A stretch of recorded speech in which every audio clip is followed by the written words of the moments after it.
Matteo Renzi has gone from being in charge of Italy's government to being responsible for its collapse. Last week, the former Prime Minister's Italia Viva party triggered a political crisis after withdrawing its support for the government and calling for Mario Draghi, the former boss of the European Central Bank, to take over as Prime Minister. I spoke to Matteo Renzi this morning and began by asking him what he believed this move had achieved.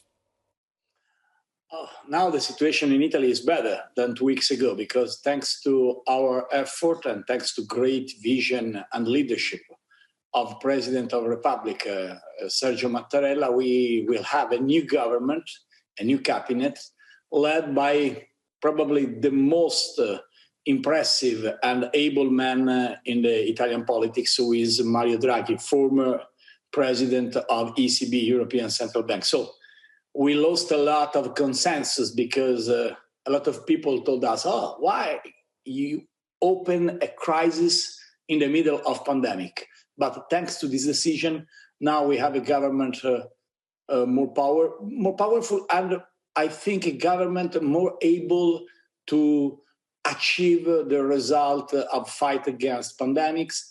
Personally, you yourself are now a long way from power. You were once a very popular prime minister. What's gone wrong? I think that is normal in politics, and particularly normal in Italian politics. Then, of course, I made probably a lot of mistakes because it's a part of life. No one could say I cannot. I didn't make mistakes. In my case, in my situation, when I was prime minister, we tried to make a lot of things to change the labor market in Italy, to guarantee a new law for civil rights. We invest in the first cabinet of 0.5% of women. So we are so proud for our past. But now that is the past. And we believe in the present and in the future. And Italy today is a country very different with respect to 7 years ago, when I became the youngest prime minister in the history of my country. Now we have a situation very difficult for pandemic. We have a lot of problems in the jobs. My priority is not to think about myself, but think about my country. And so I know I lost consensus with this decision. I lost a lot of ranking in the polls. But I think a politician have to think about the future generation and not simply the future polls. No, but you see, it's not just in Italy. All across Europe, including in this country, the centre-left is in retreat, by and large, not in power. And do you think it's because you got it really wrong on globalisation, on opening up, Gerhard Schröder working with the Russians, you're working with the Saudis, Tony Blair's had many international contacts. I mean, was that what was wrong, that it was all going to be OK, that we could get to you, politicians could prosper and your nations would prosper, and that just hasn't happened?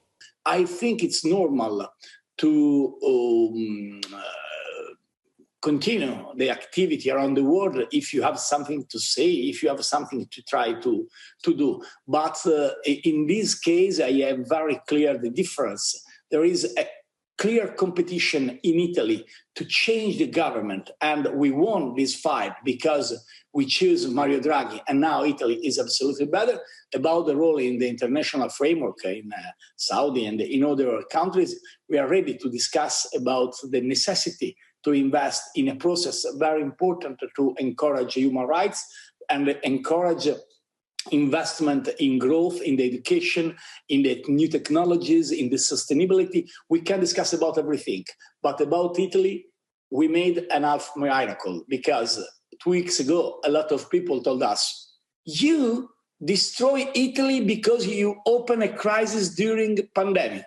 Now everyone recognizes how is important to have 209 billion of euro who come from Next Generation EU, and that money will be in the hands not of the former politician, but a guy as President Mario Draghi, who is absolutely the right man in the right place. OK, and what do you think of Boris Johnson?